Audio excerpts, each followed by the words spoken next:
Hi, deep സീക്കിന് Malayalam അറിയാമോ? നമുക്ക് നോക്കാം.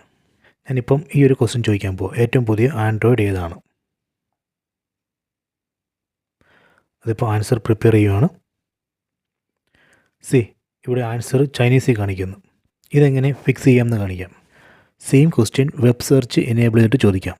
ഈ വെബ് സെർച്ച് എന്ന് പറയുന്ന ബട്ടണിൽ ടാപ്പ് ചെയ്യുക, സബ്മിറ്റ് ചെയ്യുക. വെബ് സെർച്ച് എനേബിൾ ചെയ്യുമ്പം ഇത് ഇൻ്റർനെറ്റിൽ നിന്ന് ഡാറ്റ പുൾ ചെയ്യും. കണ്ടോ, ഫൗണ്ട് 21 റിസൾട്ട്സ്. ആ റിസൾട്ടിൽ നിന്ന് ആൻസർ പ്രിപ്പയർ ചെയ്തിട്ട് കാണിക്കുക. ഇങ്ങനെ നമുക്ക് മലയാളത്തിൽ ക്വസ്റ്റ്യൻ ചോദിച്ചിട്ട് ആൻസർ എടുക്കാം. മലയാളത്തിൽ ക്വസ്റ്റ്യൻ ചോദിക്കുമ്പം ചൈനീസിലാണ് ആൻസർ കിട്ടുന്നതെങ്കിൽ ഈ ഒരു വെബ് സെർച്ച് എന്ന് പറയുന്ന ബട്ടൺ ഇത് ടാപ്പ് ചെയ്ത് വെബ് സെർച്ച് എനേബിൾ ചെയ്തിട്ട് ക്വസ്റ്റ്യൻ ചോദിക്കാം. ഓക്കെ, ഇത് ട്രൈ ചെയ്യുക.